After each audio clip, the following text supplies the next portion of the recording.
Welcome to IFAB Online. Amohela, IFAB Online. Welcome to IFAB Online.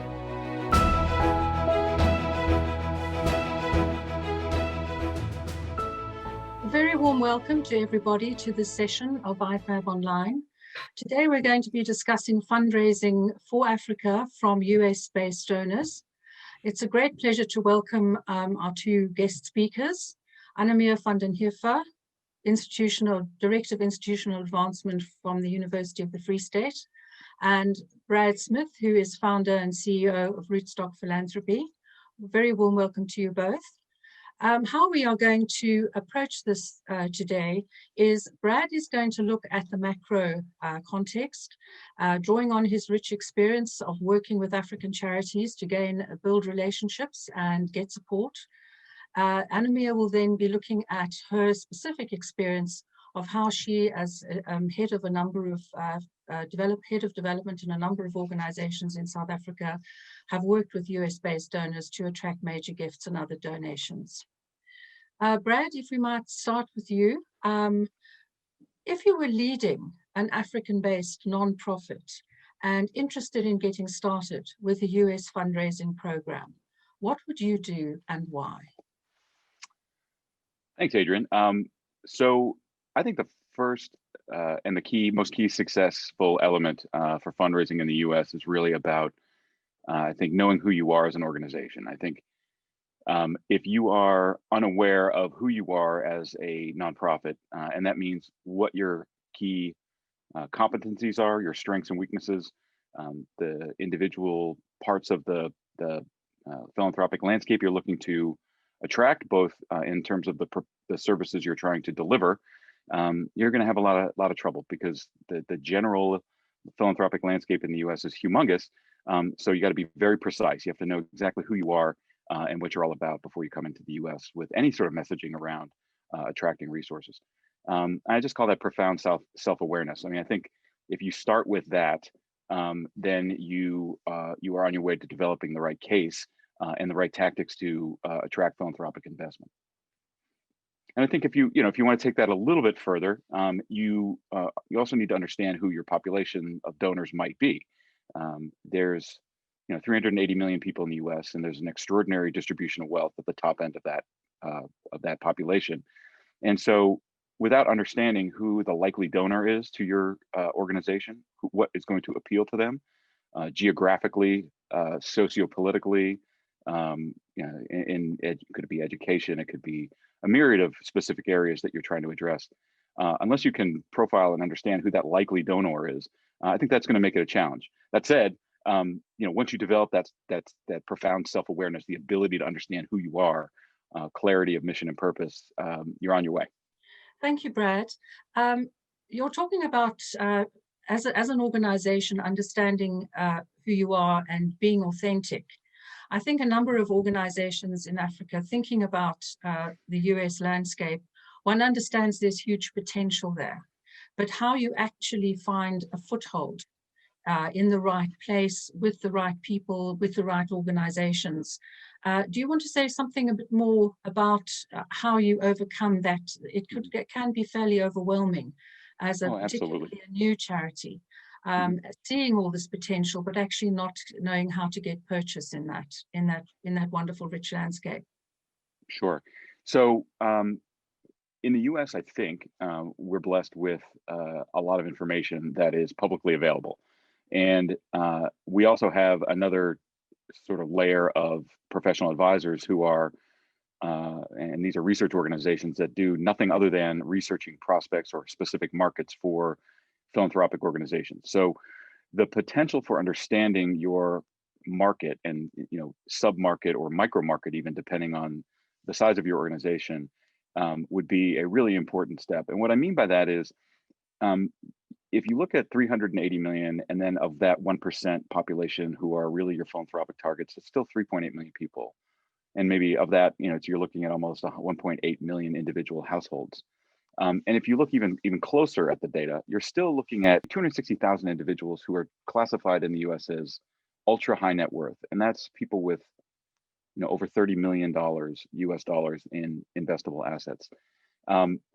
it's a remarkable pool of wealth. So understanding yourself, is really important, but also trying to figure out what part of that market you are going to appeal to is really critical. And if you're starting with the idea that we have this massive free open source resource in the internet to take a look at, you can Google donors in city X or donors to certain area in the United States, and you won't get all the names, but you'll get a number of them. And you'll also be able to find the organizations that are a similar US based analog to, or a similar organization to yours. So if you're a education organization serving underprivileged populations, you could look at one specific market, and I used either New York, San Francisco, Chicago, one of the big ones for the US, Washington, DC, and try to understand who the donors in those markets are to organizations like yours in Africa. So, and it won't be hard. There will be hundreds of names. And then if you cross that against other organizations in that same city or in similar cities, you can look on LinkedIn. You can find there are web-based resources that are open and available to understand what that market might look like.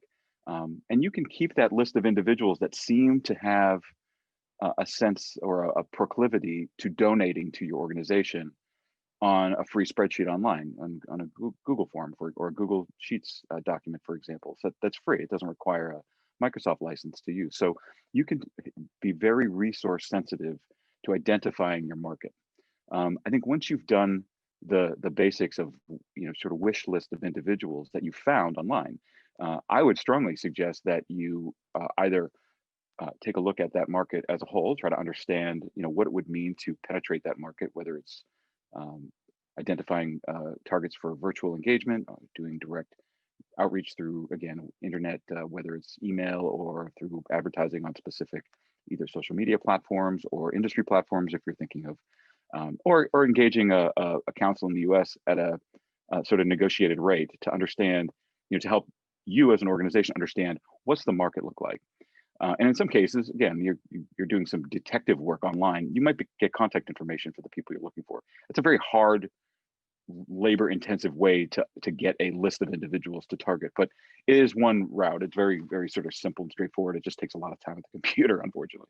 But ultimately, if you're attacking, and I use that phrase deliberately because it's really about, courage and audacity and thoughtful sort of stewardship of your mission and your brand or your organization's place in the world.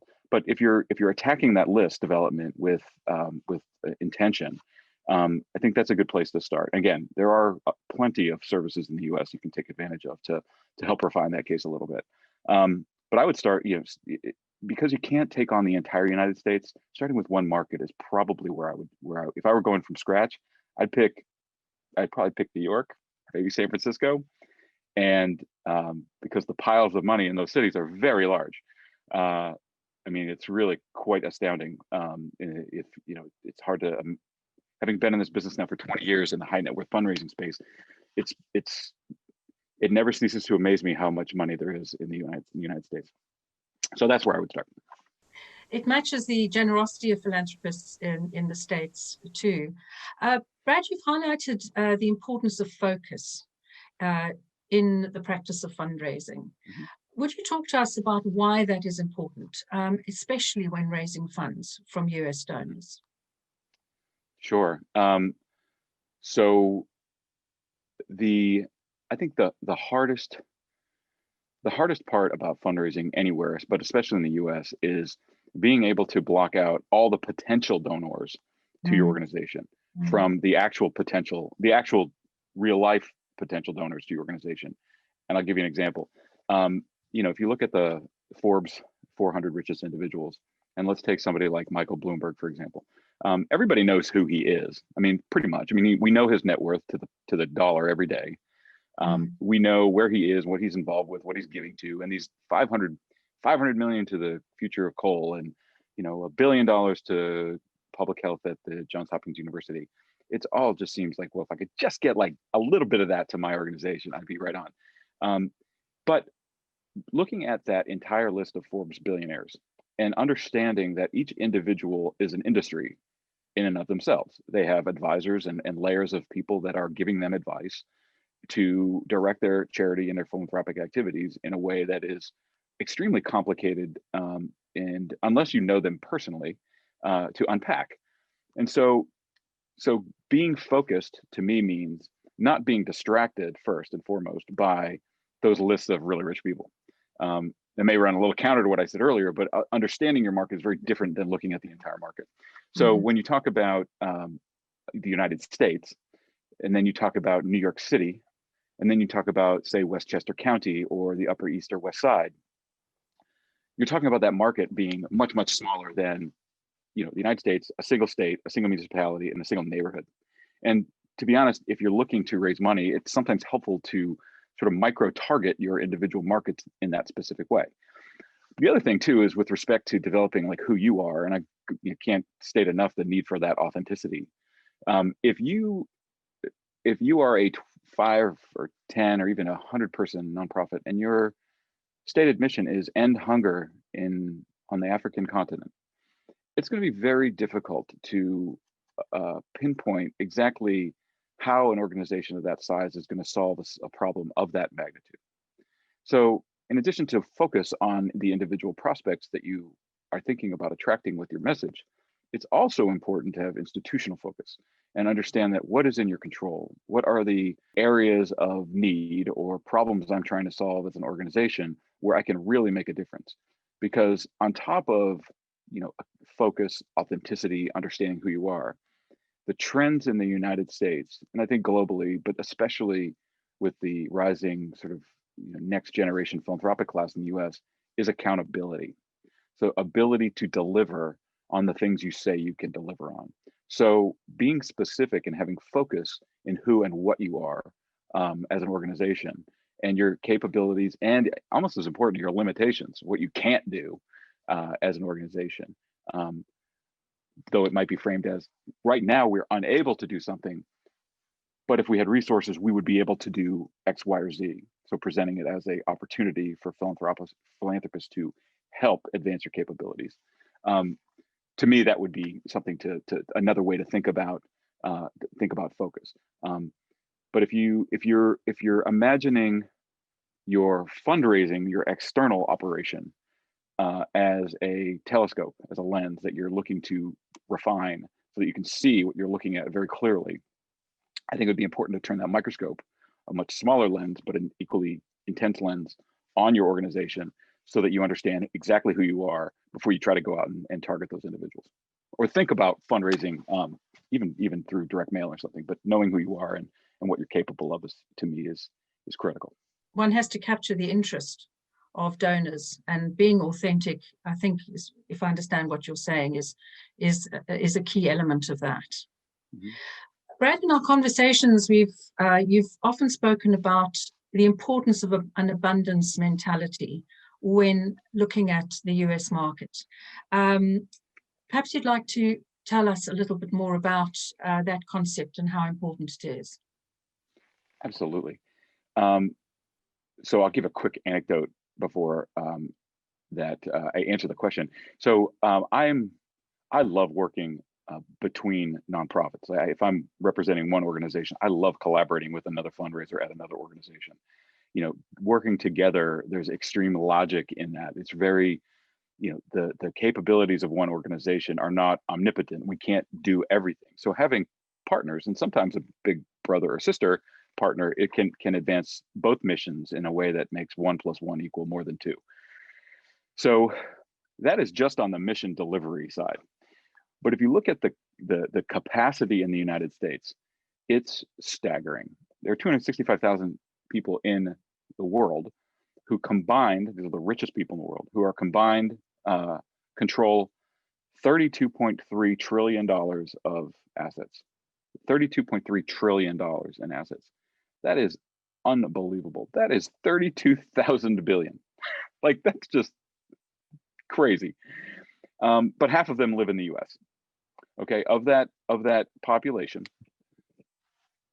about 130,000, give or take, live in the United States.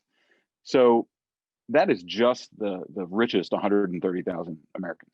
If you take that a little bit further and you look down the wealth distribution pyramid, at about the 1%, and The US, you hear a lot about the 1%. Those are very significantly capable individuals, not just in terms of philanthropic capacity, but in terms of investable assets, liquid assets, real estate assets, et cetera, et cetera. So there is no, and I'll even say one other piece of this whole abundance mentality thing that should give everybody in the philanthropic and fundraising industry a lot of courage and encouragement. In the United States, we don't give 2% of our GDP away as a country. So the United States is about 406 billion a year in total philanthropic contributions. That's a lot of money. But relative to the gross domestic product of the United States, it's not even 2%.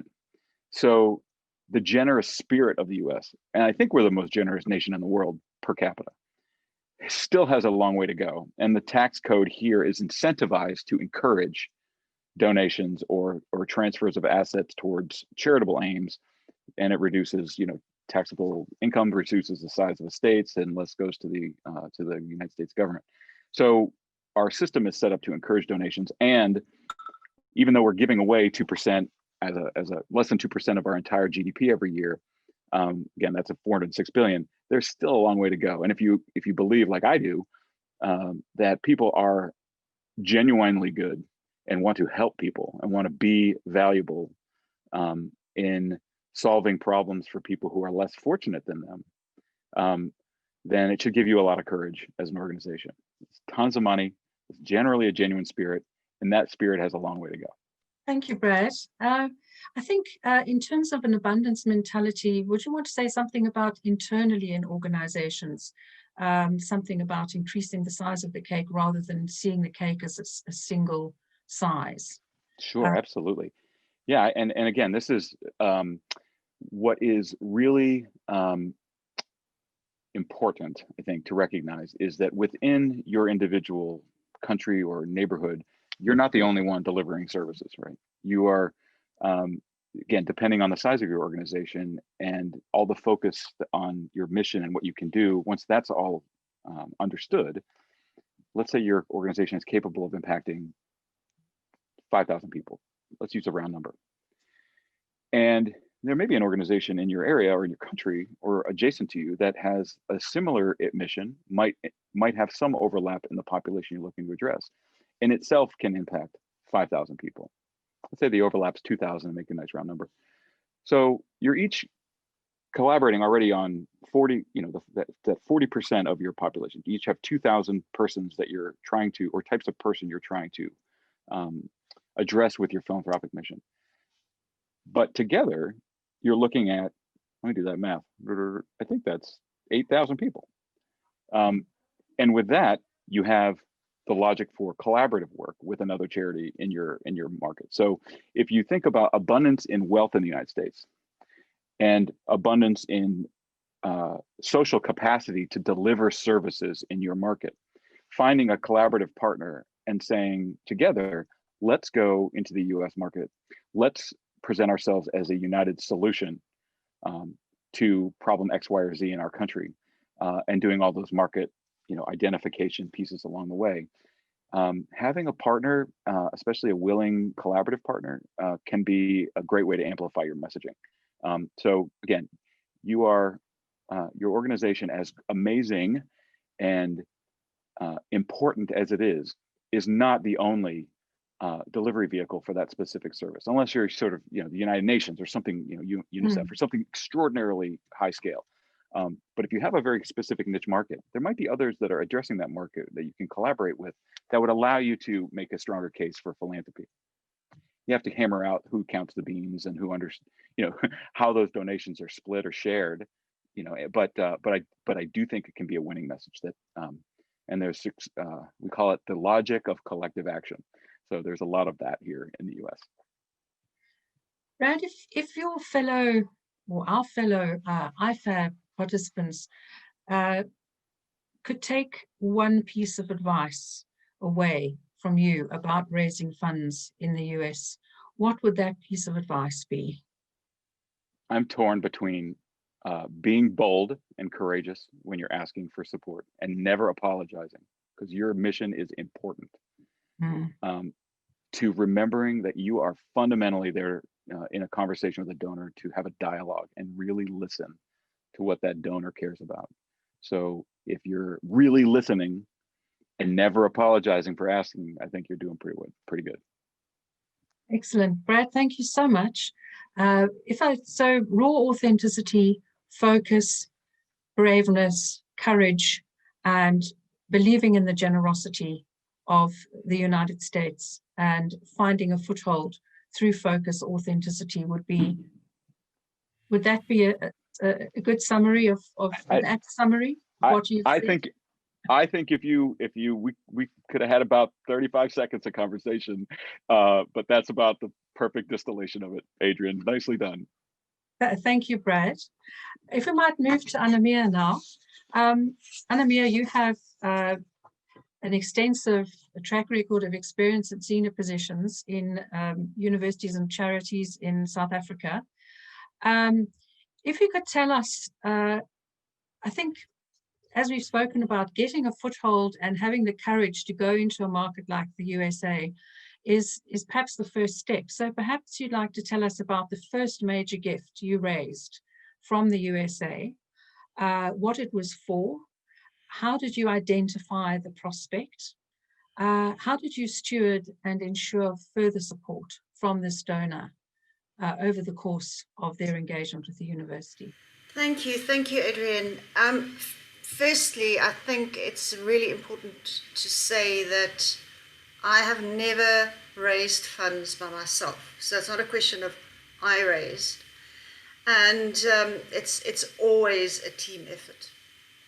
So when I started out in fundraising, I was very young and very inexperienced. You know, in those days, we didn't ever train as a fundraiser. You kind of happened into fundraising from somewhere else. I had been a journalist. I was very keen because the cause to me was very clear. So there was a huge amount of passion, and it had to do with the fight for racial equality, in particularly the right of black students to have access to quality education.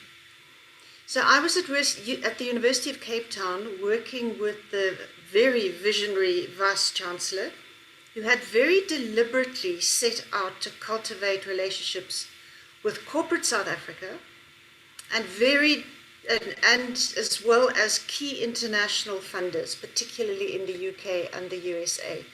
So in that sense, even though I was so inexperienced, I did step into a situation where there was connections already, and there was a very good cause.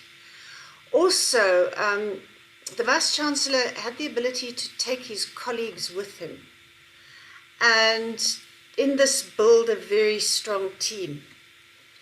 So we raised funds for accommodation for black students in what was then a white area close to campus at, admittedly, one of the best universities in Africa, and in fact, one of the best in the world now.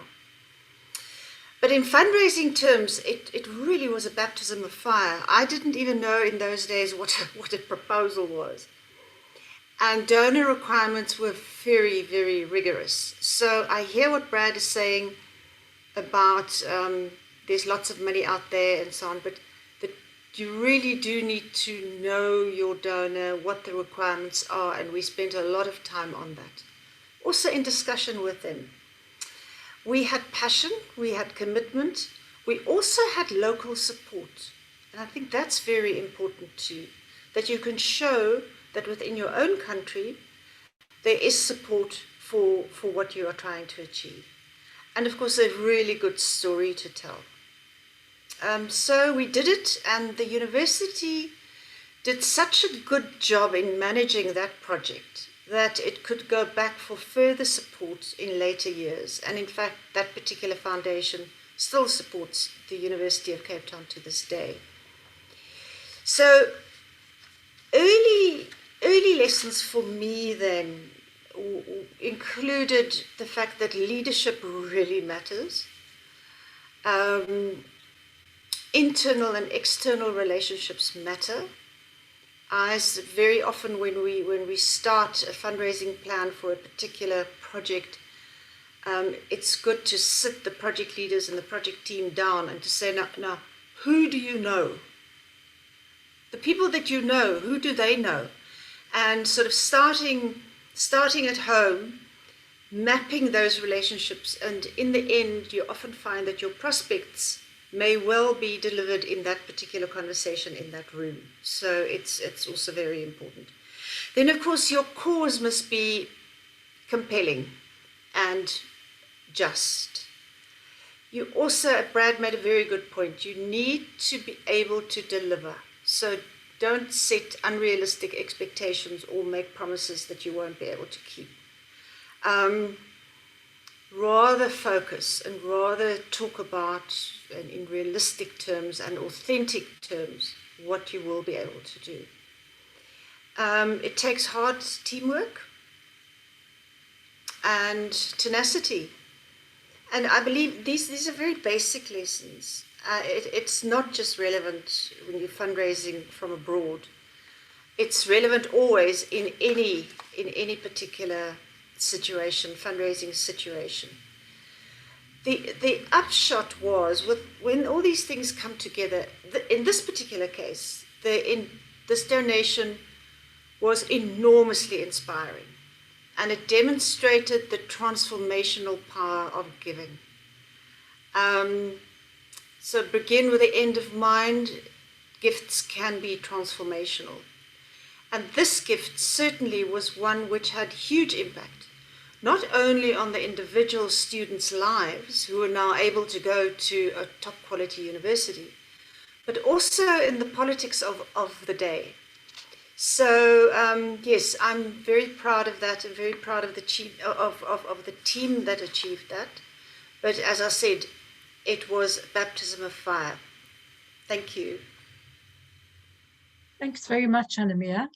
I think that's a very good exposition of success where you have all of the key ingredients: leadership, vision, a good cause, internal support, international interest. At that time, of course, there was much international interest in supporting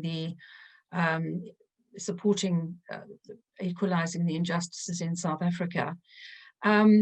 If we go to the more thorny issue of what happens when you don't have all of those ingredients, perhaps you'd like to share with us what are the most important challenges you have faced in raising funds from the USA and how you overcame them, instances where you were able to overcome challenges where those key elements weren't all necessarily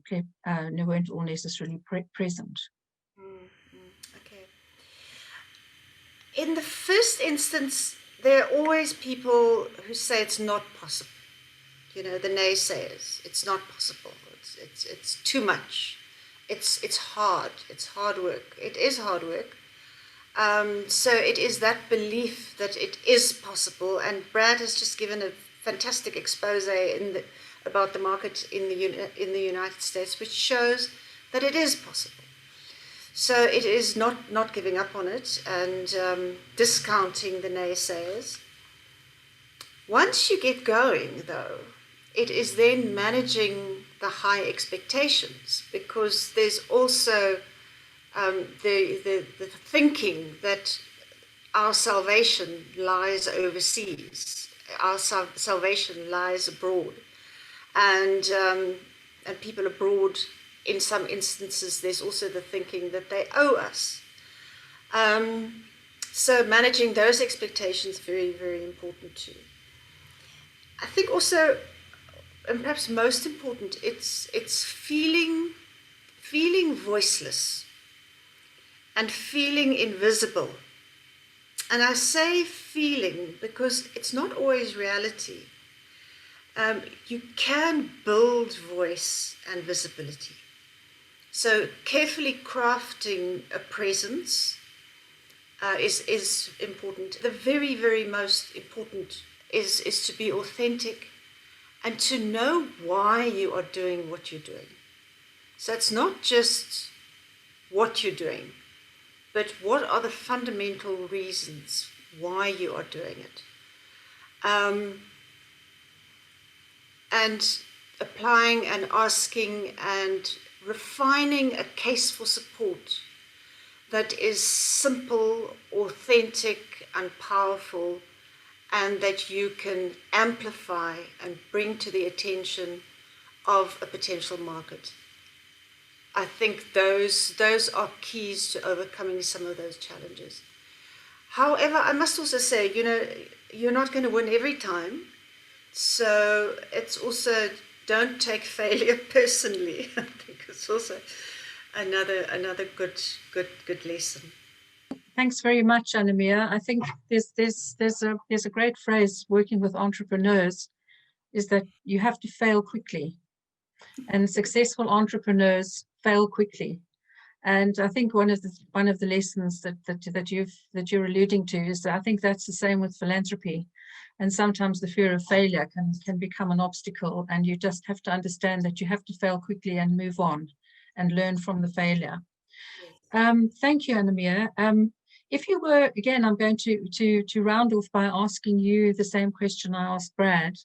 If you were talking to people who are development people in a charity, in a university, in a nonprofit in Africa, what in your view is the single most important thing you would like them to take away from today?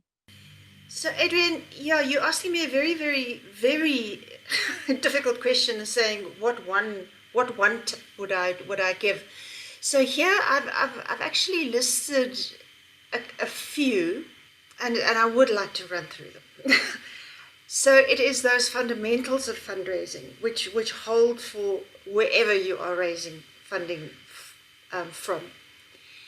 I think very high on the list of the top things that you need to bear in mind is to be authentic and to communicate the why of what you are doing. Brad also indicated, and I totally agree with him, you have to know your prospect.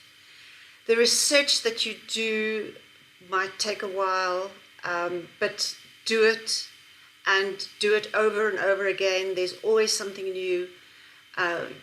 Know the prospect, know the organization, know the individuals that you were dealing with.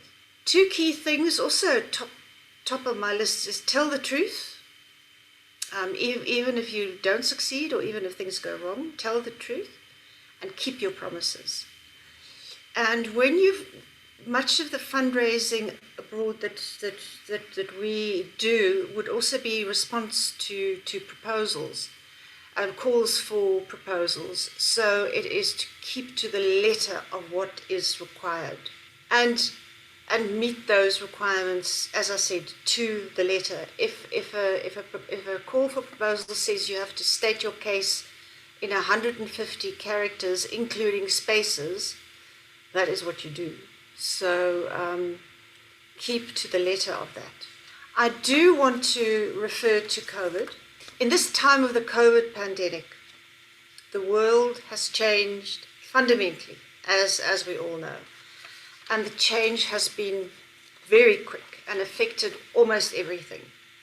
As we're holding this particular conference, the world has gone into lockdown again, further lockdown in many cases. And the appropriate responses, and we're not even sure that the responses are appropriate, but they require new levels of resilience from individuals, communities, companies, everybody. So recently there was a significant survey done in South Africa amongst NGOs, and obviously they found that the COVID pandemic had hit the NGOs very hard, but they also had some positive findings. For example, how the research revealed strength and the importance of civil society, which I think is key. Most of the NGOs had hope for the future and thought that and believed that within 3 years' time they'll be back to where they were. So I think very important from that, they also pointed out that post-COVID, if there is going to be such a time.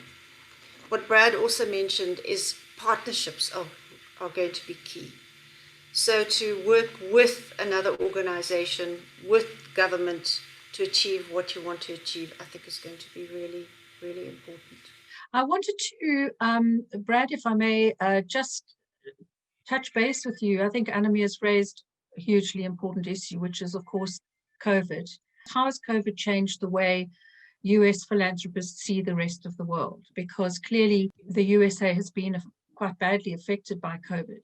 And has this affected the way that US philanthropists want to invest external to the USA? Or has it perhaps made them rethink about concentrating their investment more internally? That's a really good question. I think, though, it might be too early in the process to know for sure how this is going to all play out. I think what COVID has done has really put the issues of the world, whether it's healthcare delivery, economic inequality, racial injustice, has put all of those issues in the US and elsewhere into very stark relief. And on the fundraising philanthropy side, the embrace of technologies like this one, Zoom and Skype and Microsoft Teams and Blue Jeans and all those other things, and the proliferation of relatively low latency internet, mobile phone technology, and maybe 5G down the road, is going to make access to, philanthropists are going to be able to access organizations anywhere in the world. Yes. If they want to apply the resources to solutions. So if that technology embrace happens, that uptake of comfort with technology like Zoom happens more quickly, and I think it will because of COVID, it presents a real opportunity to take a quantum leap forward in how you engage with your donors. So, COVID might change the way people don't need to necessarily travel to your part of the world to see what you're doing. You can take them on a HD video tour of your, organization's mission delivery capabilities in ways that was never possible before. You had to rely on text and images and 2D and direct mail, or maybe a nice website. Now you can take them in, you can meet with them over Zoom. So, COVID will change that piece, but I'm an optimist. I'm a shameless optimist. I hope that the silver lining, if there is one in a global pandemic, it sounds strange to even say, is that we will all recognize that biology doesn't discriminate. This virus is not going to discriminate between your immune system and somebody else's. So we're all part of we're part of something bigger. We're part of humanity, and hopefully we'll be able to see others who are suffering disproportionate to our good fortune and be more generous. I hope that's part of what will come out of this. I hope that's a pleasant unintended consequence of a global pandemic. More generosity.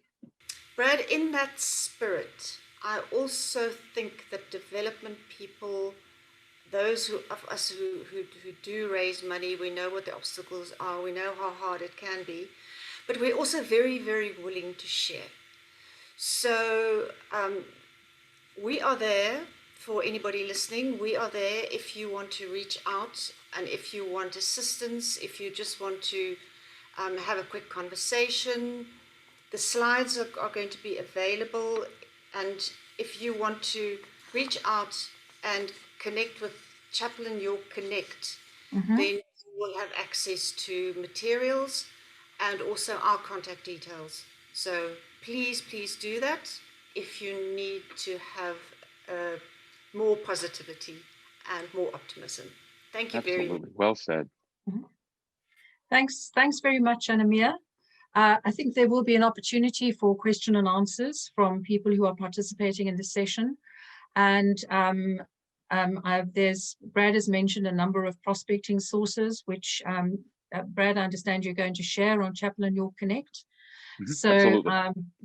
I think there's and Chaplain York have made made this platform available for people to connect and to share this information. And of course, these sessions are going to be available to people who have bought tickets, whole ticket holders for IFAB for the whole year.